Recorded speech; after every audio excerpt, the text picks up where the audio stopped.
오늘 저는 로마서 12장 1절에서 2절 말씀을 중심으로 그리스도인의 변화된 삶이라는 제목으로 하나님의 말씀 나누겠습니다. 같이 한번 제목을 읽어보실까요? 시작!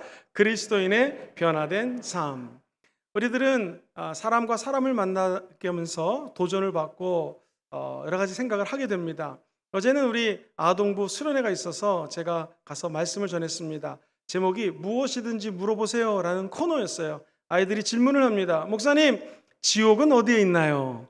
목사님은 어떻게 될 수 있나요? 제가 거꾸로 물어봤습니다. 아이들에게 목사님 되려면 어떻게 해야지 될 것 같니? 그랬더니 한 아이가 말씀을 17시간 하루에 읽어야 됩니다 그러시더라고요. 그 말을 듣고 제가 얼마나 놀랐는지 야, 이거 17시간을 말씀 읽는 거를 이 아이가 생각하네. 굉장히 도전했습니다. 내가 17시간을 읽을 수 있나? 이 아이는 적어도 목사님이라면 그 정도 헌신하고 변화된 사람이 목사님이 돼야 되는 거 아닙니까? 이런 얘기를 한 것 같습니다. 어젯밤 회개 많이 했습니다. 한 목사님께서 길을 지나가는데 서울 강남에서 사역하는 분이세요. 길거리에 이렇게 전도지가 떨어져 있길래 집에서 읽었더니 이런 글이 적혀져 있었습니다. 이 아프리카에 가면은 칼라하이라고 하는 사막이 있습니다. 거기에 양떼 이름이 스프링바크라고 하는 양떼들이 모여 살고 있는데 이 양떼는 떼를 지어서 막 풀을 뜯어 먹다가 여러 양이 먹으니 풀이 모자르겠죠? 무리가 많아지면 더 넓은 풀밭을 찾아 집단 이동을 합니다. 그런데 재밌는 사실은 한 놈이 뛰게 되면 다른 양들은 뭣도 모르고 앞 양을 뒤따라갑니다. 그러다가 가속이 막 붙어가지고 낭떠러지 앞에서 첫 번째 양이 굴러 떨어지면 집단 자살하는 것처럼 우르르 다 떨어진다는 것이죠. 그러면서 이 주보에 이렇게 마무리가 되어 있습니다. 저 사람이 대학을 가니까 나도 좋은 대학교, 저 사람이 돈을 버니까 나도 돈을 벌어야지. 영혼을 끌어모아, 영끌입니다. 영혼을 끌어모아 뭐를 사니까 나도 아파트 뒷파트 사야지 라고 얘기들을 한다는 것이죠. 대학 가는 거, 돈 버는 거, 아파트 사는 거 나쁜 것이 아닙니다. 그런데 오늘 성경은 이야기합니다. 너희들은 이 세상을 본받지 말아라. 자, 우리는 이 세상을 본받지 않으면 크리스찬들은 어떻게 변화를 받아 살아야 되는 것입니까? 오늘 이전에 너희들은 이 세대를 본받지 말고 오직 마음을 새롭게 함으로 변화를 받아. 오늘 우리의 마음이 새로워지고 변화받는 귀한 시간 되기를 주의 이름으로 축원드립니다. 그리고 하나님의 선하시고 기뻐하시고 온전한 뜻이 무엇이라 분별하라 라고 말씀을 합니다. 오늘 주님 믿고 변화되기 원하시는 분들은 아멘 해볼까요? 두 가지가 변하면 됩니다. 첫 번째, 예배의 변화가 있어야 합니다. 같이 읽어보죠. 시작. 예배의 변화가 있어야 합니다. 우리 영적인 예배를 드리는 자들을 사모하는 자들에게 1절 말씀은 이렇게 말씀합니다. 그러므로 형제들아, 내가 하나님의 모든 자비하심으로 너희를 권하노니 너희의 몸을 하나님이 기뻐하시는 거룩한 산 제물로 드리라. 이는 너희가 드릴 영적 예배니라. 영적 예배는 우리 몸을 산 제물로 드리는 것인데 참 이 로마서가 재밌습니다. 1장부터 16장까지 말씀 중에서 11장까지, 오늘은 12장이잖아요. 11장 말씀까지가 전부 다 이신, 득이, 예수 믿고 의롭게 됩니다. 이런 예수와의 연합, 또 성령의 충만함 받는 거 쭉 이론적인 내용들이 적혀져 있어요. 그런데 오늘 12절에 쫙 문을 열면서 적혀져 있는 말이 한번 같이 볼까요? 그러므로. 변화되기 원하시는 분들은 한번 따라해 보시죠. 그러므로. 그냥 한국말로 그러므로 네 글자인데 이 말씀 속에는 깊은 의미가 담겨져 있습니다. 앞에 얘기했던 하나님의 말씀이 너희 안에 있으면 그러므로 변화된다라는 것입니다. 우리가 지난번 말씀 양육을 열심히들 들어서 한 500여 명이 졸업을 했는데 그러므로 우리 교회는 변화될 수밖에 없다라는 것이죠. 성경은 이야기합니다. 그러므로 형제들아. 자, 어떻게 형제자매가 되었습니까? 한 가지 사실입니다. 예수님이 십자가에서 죽고 저 여러분들의 죄를 끌어안아 주셔서 저 여러분들이 하나님의 자녀가 되었습니다. 그럼 연세가 많으신 분도 예수님 안에서 하나님의 자녀고 저도 하나님의 자녀고 심지어 어저께 아동부에 가서 설교할 때 우리 아동부 아이들도 하나님의 자녀가 되어서 우리 형제자매가 되었다라는 것이죠. 이 은혜는 오직 예수님 때문이라는 것이죠. 다시 말해서 진정한 변화는 예수 십자가의 죽음을 통해서 우리 안에 새겨진다는 것입니다. 사도 바울이 얘기합니다. 오늘 1절에 보니 그러므로 형제들아 내가 하나님의 모든 자비하심으로, 자비하심은 무엇입니까? 사랑이죠. 사랑이 있을 때 사람이 변하게 됩니다. 자, 그러면서 그 밑에 보시면은 너희의 몸을부터 같이 읽어보죠. 시작. 너희의 몸을 하나님이 기뻐하시는 거룩한 산 제물로 드리라. 이는 너희가 드릴 영적 예배니라. 그러니까 우리 변화되기 원하면 첫 번째, 그러므로 하나님 말씀, 형제들아, 결국 예수 십자가의 공로, 하나님의 모든 자비하심, 하나님의 사랑, 성령님의 사랑으로 변화된다는 것이죠. 근데 오늘 본문은 하나님이 기뻐하시는 것이 있어요. 그게 뭐냐면 저와 성도님들을 하나님이 기뻐하시는 거룩한 산 제물. 시작. 거룩한 산 제물. 살아있지만 제물은 죽음을 의미하는 것이거든요. 살아있지만 하나님 앞에 죽음으로써 제물을 드려라 라는 것입니다. 사랑하는 성도님들, 제가 하나 둘 셋 하면 박수를 한번 쳐보시죠. 하나 둘 셋. 할렐루야. 이렇게 딱딱 맞게 치는 교회가 없습니다. 자, 우리가 살아있기 때문에 박수를 한번 이렇게 쳤습니다. 만약 죽었다면 치라는 소리도 못 듣고 몸도 못 따라갈 거예요. 자, 우리가 이렇게 칠 수 있는 것은 살아있기 때문이죠. 근데 하나님은 산 제물로 드리라고 얘기합니다.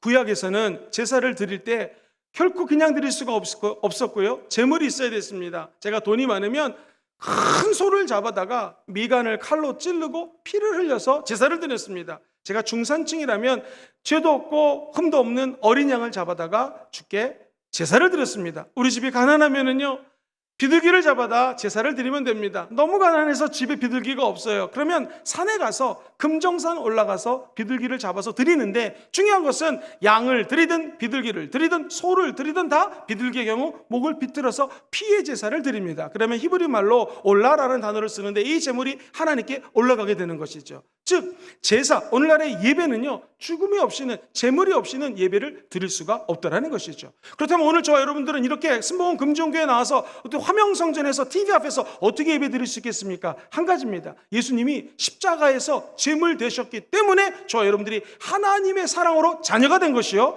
예수님을 통해서 성소에 들어갈 담력을 얻었습니다. 예수님이 한 번의 죽음으로 저와 여러분들이 하나님의 자녀가 되었고, 이제 성소에 나와 마음껏 부르질 수가 있다는 것이죠. 그렇다면 예수님이 화목제물로 십자가에 죽은 것은 오늘 이곳에 나와 예배드리는 저와 여러분들이 예수만 믿으면 예수님 때문에 저 천국에 간다라는 것입니다. 영생을 위해서 주님이 제물 되셨다라는 것이죠. 이곳에 아마 아파서 오신 분들 계실 것입니다. 마음이 아파서, 또는 육체가 아파서, 또는 머리가 아파서 지끈지끈 스트레스가 있어서 하나님께 기도하러 오신 분 계실 것입니다. 예수님이 십자가에서 제물 되셨다라는 것은 예수님만 믿으면 이제 내가 문 밖에 서서 두드리노니 누구든지 내 음성을 듣고 마음문을 열면 예수님이 우리 안에 들어와 사십니다. 할렐루야. 그러면 우리 마음속에 예수님이 약 있죠. 약 공장이 되시는 거예요. 그래가지고 신약, 구약, 이 약으로 우리를 고쳐주십니다. 한약, 양약, 좋은 약들을 갖다가 우리 안에서 공장처럼 만들어주셔서 어떠한 질병이 있어도 우리 예수님이 치료해 주신다는 것이죠. 이것이 예수님이 저가 채찍에 맞음으로 나음을 입었다라는 하나님의 말씀을 실천하신 거예요. 무엇으로? 십자가에서 제물 되셨기 때문이라는 것이죠. 저 여러분들 같이 죄인이고 부족한 자들에게 왜 은혜인지 성령님이 우리 안에서 성전 삼아 거하고 계십니다. 이것이 전적인 예수 십자가의 은혜라는 것이죠. 뿐만 아닙니다. 저와 여러분들은요, 성령과 동행하면 할수록 느끼는 것이 있습니다. 예수님이 누구든지 나무에 달린 자마다 저주를 지고 달렸다고 얘기를 했거든요. 예수님이 저주를 짊어지셨기 때문에 성령이 울 안에 들어서 이제는 저주가 아닌 하나님 주시는 축복의 길로 걸어가게 될 줄 믿습니다. 중요한 것은 내가 내 몸을 하나님께 거룩한 산 제물로 드리느냐 그렇지 않느냐의 차이라는 것이죠. 오늘 적어도 예배에 오신 여러분들은 이 더위에 이 많은 성도님들이 모여서 예배 드리는 것은 저와 여러분들의 몸을 하나님께 산 제물로 드리기 위해서 모인 줄 믿습니다. 그럼 주님은요, 거룩한 산 제물로 드려라, 이것이 너희가 드릴 영적 예배라고 이야기를 하고 계십니다. 사랑하는 성도님들, 옛날에는요, 성도님들이 와가지고 예배당을 청소를 했습니다. 토요일 날 성도들이 교회를 청소하는데 이 비위가 약한 여자 집사님이 하필이면 화장실을 청소하게 된 거예요. 근데 너무나 냄새를 맡을 수가 없어가지고 주님, 화장실 청소입니다, 도와주세요. 그런데 하나님의 음성이 들리더랍니다. 내가 행하리라 그러시더라는 거예요.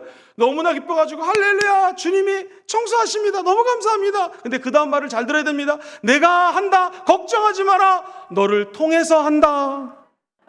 그래가지고 그 집사님이 어쩔 수 없이 청소를 했다라는 것이죠. 사랑하는 성도님들, 비유가 약한 집사님에게는 화장지 청소 어려울 것입니다. 그러나 그것이 십자가를 짊어지는 마음으로 예수 그리스도 앞에 산제물을 드리는 마음으로 청소했다면 하나님은 반드시 저와 여러분들의 그 헌신과 제물 위에 30배, 60배, 100배로 갚아주는 역사가 나타나게 될 줄 믿습니다.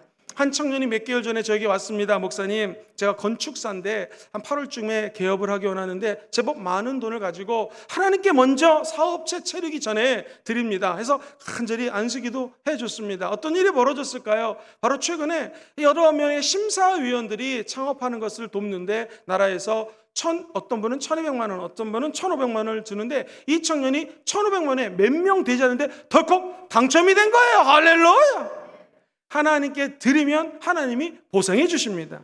제가 박사과정을 마무리할 때 하나의 고민이 있었습니다. 그건 뭐냐면 하나님이 선교를 기뻐하셔서 청년들을 모아서 선교를 떠나야 되는데 이 논문 마무리가 굉장히 중요한 때거든요. 기도했습니다. 아내랑 같이 기도하다가 하나님의 나라와 의를 구하자. 내 몸이 목사라면 내가 학위하러 왔지만 이 사역이 중요하니까 내 몸을 하나님께 드리자 해서 청년들과 함께 바누아투라고 하는 아주 못 살고 가난한 섬이 있습니다. 산에 올라가면 옷을 다 하나도 안 입고 살아요. 이런 섬에 가서 선교를 했습니다. 그래서 한 2주간 선교 활동을 하고 집으로 돌아오는데 비행기에서 하나 이런 마음을 주셨습니다. 아들아, 힘들었지? 네가 이 선교했던 비록 짧은 2주지만 이 선교 과정을 돌이켜봐라. 생각해봤더니 힘들고 어려울 때 원주민이 나타나고 손을 잡아주고 막 산을 많이 타야 되거든요. 그때마다 도와줬던 것이 생각이 났습니다. 그러면서 하나님 주신 마음이 너의 논문과 너의 학위가 이와 같을 것이다. 내가 너를 도와줄 거다 라는 확신이 들었어요. 아닌 게 아니라 호주에 돌아와서 공부하는데 호주의 원주민은 호주 백인들이잖아요. 좋은 교수님들이 저를 도와주셔가지고 하나님 은혜로 늦지 않고 학위를 마칠 수가 있었습니다. 사랑하는 성도님들, 예수님이 십자가에 죽으시면서 이렇게 말씀하십니다. 엘리 엘리 라바 사박다니, 나의 하나님 어찌하여 나를 버리시나이까. 극한 외로움, 극한 버림 가운데서 예수님이 소리질러 기도하십니다. 그러나 우리 예수님은 결국 이 잔을 내게서 지나가지 말게 하소서 하면서 십자가의 고난, 십자가의 이 산제물이 되어서 죽으십니다. 그러자 예수님은 죽음으로 끝나지 않습니다. 죽음 이후에는 부활이 있습니다. 그래서 우리 하나님은 예수님을 모든 이름에 뛰어나신 예수님의 이름으로 변화시켜 주시는 것이죠. 모든 영혼들이 그 이름 앞에 무릎을 꿇게 만들어준다는 것입니다. 그러므로 갈라디아서 2장 20절은 이야기합니다. 내가 예수 그리스도와 함께 십자가에 못 박혀 죽었나니 이제는 우리가 산 것이 아니라 누가 살아요? 우리 안에 계신 예수님이 산다라는 것이죠. 기독교의 진리는 죽음으로만 끝나지 않습니다. 내가 내 몸을 하나님께 거룩하게 드리면 반드시 부활과 연결되어 있습니다. 여기 계신 모든 분이 다 경험을 해봤을 것입니다. 진정한 변화는 예수 죽음, 내 죽음, 예수 부활, 내 부활 됐을 때 진정한 변화가 다가오게 된다는 것이죠. 8월 달에 물침례를 합니다. 혹시 물침례를 안 받으신 분이 있으시면 꼭 오셔서 8월 달에 물침례를 받았으면 좋겠어요. 물침례는 무엇입니까? 물이라고 하는 죽음의 무덤에 빠지는 거예요. 누구와 함께? 예수와 함께 물 무덤에 빠져서 나 죽었습니다. 근데 우리 기독교의 진리는 죽음으로 끝나지 않습니다. 물 무덤에서 예수님이 부활하셨듯이 나도 부활합니다. 그래서 이전 것은 지나가고 보라 새 것이 되었습니다 라고 이야기하는 것이죠. 여기 계신 모든 분들이 십자가의 죽음을 두려워하지 않고 진정한 그리스도인으로 변화되어 영적인 예배를 드리시기를 주의 이름으로 부탁드립니다. 교회사를 공부하면 존경할 분들이 많습니다. 젠젤도르프라고 하는 분을 소개합니다. 이분은 백작이에요. 아주 부자 독일의 아들로 태어났습니다. 안타까운 것은 이분이 성령운동의 선두주자라고 표현할 수가 있는데 아버지가요 6살에 죽습니다. 그러니 엄마 밑에서 살아야 되는데 모든 일들이 다 전화위복이라고 하죠. 아버지는 돌아가셨지만 감사하게도 외할머니가 아주 예수를 믿는 열심히 믿는 분이셨어요. 이 손주를 보고 너무나 마음이 아파서 젠젤도르프를 돌보기 시작합니다. 이 아이가 정말 믿음으로 성장을 합니다. 그가 19살 어느 정도 어른이 되어서 이 뒤셀도르프라는 곳에 가서 미술관을 찾아가게 되었습니다. 거기서 이 사람을 보라 라는 뜻의 그림이 걸려져 있는데 에게호모라고 하는 그림입니다. 이 도메니코 페티라고 하는 사람이 그린 작품 앞에서 딱 멈춰섰는데 그림 내용은요 예수님이 가시면류관을 쓰고 머리에서 피를 뚝뚝뚝뚝뚝 흘립니다. 이 장면을 바라보는데 갑자기 이 젠젤도르프 마음속에 예배 자리가 되는 거예요. 미술관이 예배 자리로 변합니다. 무릎을 꿇고 그곳에서 영적인 예배를 드립니다. 주님, 감동을 주시는데 무슨 말씀을 하십니까? 성령이 강력하게 말씀을 하더랍니다. 젠젤 도르프야, 내가 너를 위해서 십자가에 죽었는데 너는 나를 위해서 무엇을 하겠느냐라는 마음을 주더래요. 그래서 그가 그 길로 그 많은 재산을 팔아서 가난한 사람을 돌봅니다. 그리고 그가 선교사를 파송하기 시작합니다. 그냥 파송하는 게 아니라 훈련시켜서 성령 충만함 받은 다음에 파송합니다. 28년 동안 무려 226명의 선교사를 파송합니다. 그런데 사랑하는 성도님들 들어보십시오. 만약 제가 우리 사랑하는 노준기 장로님을 젠젤 도르프가 파송한다고 가정하겠습니다. 그러면 우리 장로님은 선교사로 나가는데 가져가는 것이 뭐냐면 관을 가져갑니다. 관을 왜 가져갑니까? 거기서 먹고 살 거 집어넣고 옷 집어넣고 관 싸가지고 와가지고 내가 목숨을 걸고 이곳에서 선교하다가 내가 이 관을 깔고 여기서 죽겠다라는 것입니다. 이런 마음으로 가서 선교하니 어찌 선교가 안 되겠습니까? 왕복 티켓 사지 않습니다. 가는 것만, 원웨이 티켓만, 편도만 삽니다. 그래서 목숨 걸고 선교했기 때문에 성령의 불이 그곳에 떨어지게 되더라는 것이죠. 요즘 우리 신학생들 제가 가르치면은요, 너무나 많은 젊은이들이 선교사 나간다면서 이것저것 재면서 나가는 것을 보게 됩니다. 안타까울 때가 있어요. 사랑하는 성도님들, 저 여러분들이 재는 것이 아니라 어느 곳에 가든지 선교사의 마음으로, 내가 이 직장에서도 죽으면 죽으리라는 마음으로 나를 산제물로 드린다면 하나님은 반드시 축복하시고 은혜를 부어 주실 것입니다. 대표적인 분이 젠젤 도르프와 모라비안 교도들을 통해서 큰 영향을 받은 사람이 여러분 잘 아시는 감리교를 창시한 우리 존 웨슬레라고 하는 위대한 인물이 나오게 됩니다. 사랑하는 성도님들, 우리의 십자가 산재물 되는 것은 우리로 끝나지 않고 저 여러분을 통하여 수없이 많은 영혼들이 주님께로 돌이키는 기적을 행하여 주실 것입니다. 이번에 우리 교회 학교 수련회가 펼쳐지고 있습니다. 얼마나 아이들이 귀여운지 몰라요. 그래서 우리 아이들용으로 아이스크림을 하나 해서 아이들에게 나눠주고 수련회 끝날 때까지 이렇게 좀 도네이션을 하고 있습니다. 그랬더니요, 여태까지 교회에서 수련회 할 때 이런 이제 배려가 없었는데 아이들이 아이스크림을 먹으면서 입이 찢어지는 거예요. 할렐루야. 작은 성금 10,000원, 20,000원이 모여서 우리 아이들에게는 기쁨이 될 수 있고요, 우리의 산 재물이 다음 세대에게는 세울 수 있는 기적으로 연결되게 되는 줄 믿습니다. 사랑하는 성도님들, 종교는요 머릿속으로 드리는 것이 아닙니다. 삶으로 드리는 것이죠. 저와 여러분과 함께 타임머신을 타고 2000년 전으로 샹 가보겠습니다. 2000년 전에 로마 시대 때 여러분의 몸을 산 제물로 드리십시오 라고 로마 제국이 많은 열방을 지배했을 때 이 말하는 거 쉬운 게 아닙니다. 왜냐하면 나 예수 믿습니다. 당장 잡아갑니다. 십자가에 매달아 죽입니다. 그것도 모자라서 거꾸로 매답니다. 왜? 머리에다 기름을 바르고 밑에서도 불을 막 붙이면은 금세 죽기 때문에 십자가에서 화형으로 죽이게 됩니다. 그것도 모자라서 예수 믿는다고 그러면은요, 원형 경기장에다 집어넣고 사자하고 싸움을 시킵니다. 누가 이길 수 있겠습니까? 없습니다. 죽음으로 산제물로 하나님께 드려지는 것이죠. 최근에 고고학자들에 의하면 고대 근동에 진짜 극악무악 죄를 지은 사람들은요, 이미 어떤 사람이 죽지 않습니까? 십자가에서. 그러면 까마귀 같은 것들이 나타나서 그 사람의 골을 파먹는다라는 거예요. 그러면 이 죽어간 사람을 밑으로 내립니다. 그리고 산 사람을 여기다 포개가지고요, 손과 발을 묶어버립니다. 그리고 다시 십자가를 세웁니다. 그럼 어떤 일이 벌어집니까? 산 사람이 아직 살아있는데 눈, 귀, 코, 입으로 구더기들이 들어옵니다. 점점 죽어져 갑니다. 그래서 우리 복음성가 가수의 주의 손에 나의 손을 묻고 나의 발을 담그어라는 가사가 있죠. 그런 맥락입니다. 이 사람은 천천히 죽어갑니다. 특별히 까마귀가 죽은 사람 머리를 파먹다가 산 사람의 머리를 공격합니다. 그러면서 죽는 것이 십자가의 죽음입니다. 그러므로 산제물로 드리라는 것은 결코 쉬운 게 아니에요. 우리 2000년 전에 예수 그리스도를 믿고 산제물로 드려라, 이것이 영적인 예배다라고 바울이 얘기할 때는 오늘처럼 그냥 쉬운 얘기가 아니라는 것이죠. 사랑하는 성도님들, 우리 예수님을 믿고 예수를 따라가는 제자 되기 원하시면 아멘 해볼까요? 주님 말씀하십니다. 먼저 자기 자신을 부인하라. Deny yourself. 너 자신이 갖고 있는 것들을 버리라는 것이죠. 생각을 버리고 감정을 버리고, 두 번째, 하나님이 나에게 맡겨주신 십자가가 있습니다. 십자가를 짊어지라는 것이죠. 저는 목사로 부름받았습니다. 설교자로 불러받았습니다. 말씀 전하기 위해서 하나님 부르신 것이죠. 제가 맡아야 될 십자가입니다. 또 어떤 분은 자기 남편이, 아내가, 회사가 또는 다른 십자가들이 있을 거예요. 나를 부인하고 십자가를 짊어진 다음에 한번 따라해 볼까요? 예수님 따르기. 시작.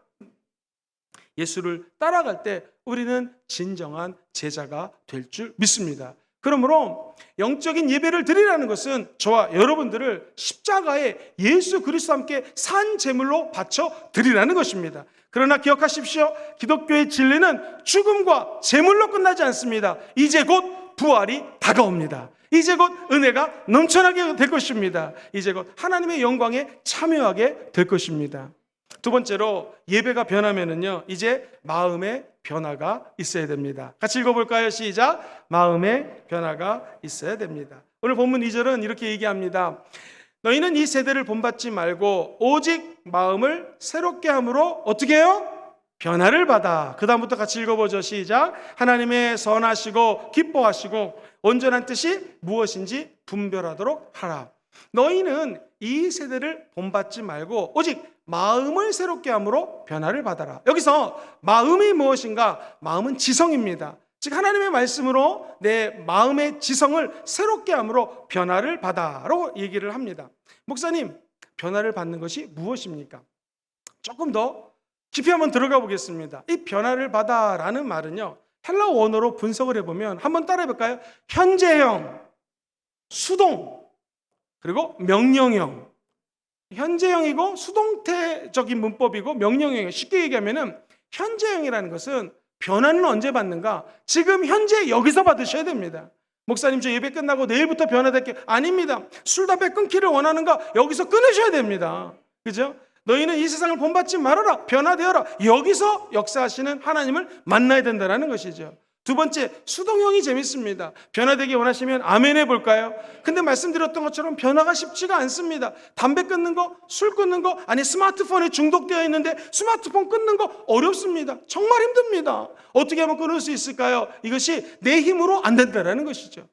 성령님이 도와주셔야 됩니다. 그래서 수동형입니다. 내 힘으로 할 수 없고 성령님의 도우심이 필요하다는 것이죠. 살아계신 성령님이 여러분을 도와주셔서 중독으로부터 자유케 되기를 주의 이름으로 축원드립니다. 우리가 할 수 있는 것이 없습니다. 여러분, 담배 끊으신 분들 간증 들어보세요. 막 내가 애쓰고 힘써서 끊었다는 분 별로 없습니다. 거의가 성령님이 끊게 해주셨습니다. 거의가 그렇습니다. 모든 악한 습관 우리의 힘으로 변화되지 않아요. 성령님의 도우심이 필요합니다. 그리고 이 말씀은 너희들은 변화를 받아라! 명령형입니다. 예수 믿는 사람들은 변해야 된다는 것이죠. 그때 하나님이 칭찬해주고 기뻐하는 모습으로 축복받게 될 것입니다. 어떤 술 주정뱅이가요, 하나님의 은혜로 예수를 믿게 되었습니다. 그리고 교회를 다닙니다. 그전까지 맨날 도박하고 술만 먹고 아이들을 때리고 아내를 괴롭혔던 나쁜 남편이었습니다. 그런데 가만히 보니 아이고, 저런 술 주정뱅이가 교회 다닌다고 변하겠어? 하면서 주변에서 예수 오래 믿은 분이 와서 이러더랍니다.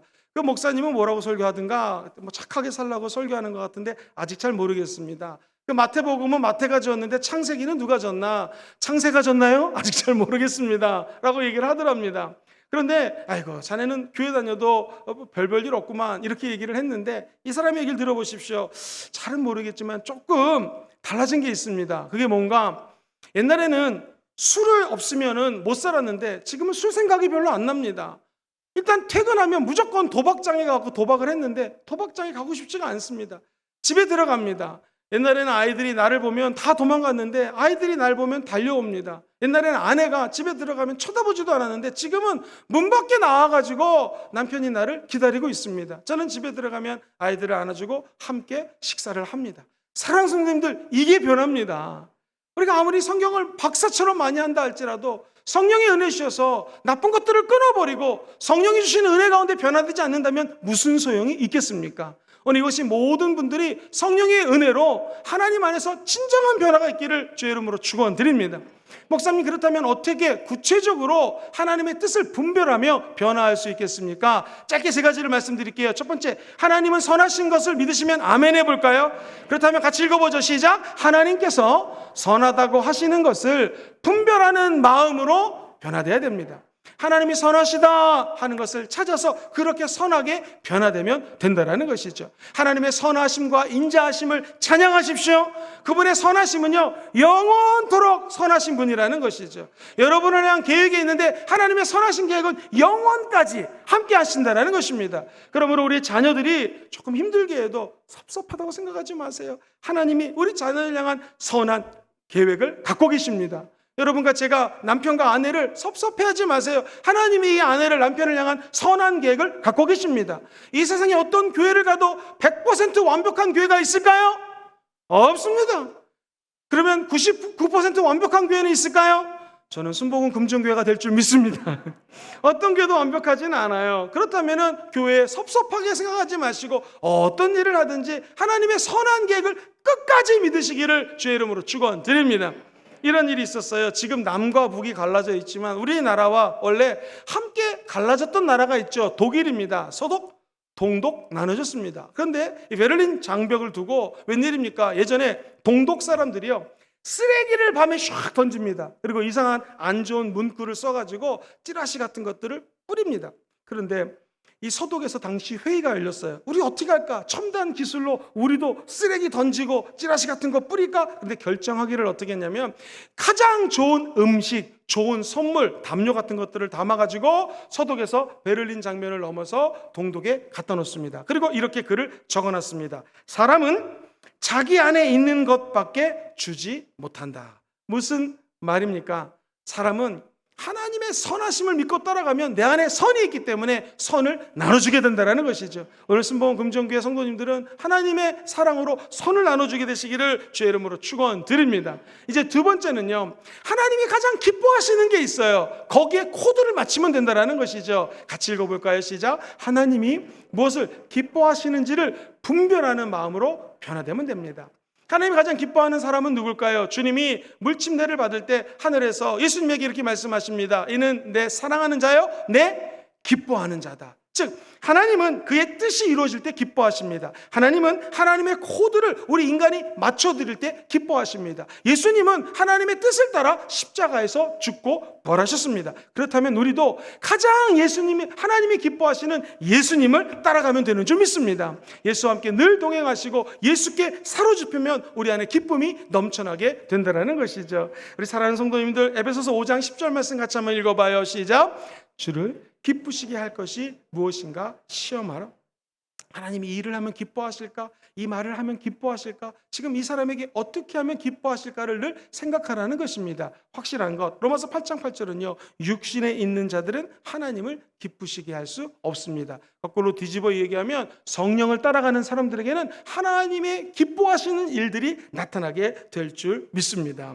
마지막 세 번째로요, 어떻게 하면 우리가 하나님께 변화를 받을 수 있을까요? 같이 한번 읽어보죠. 시작. 하나님의 온전하신 뜻이 무엇인지 분별하는 마음으로 변화돼야 됩니다.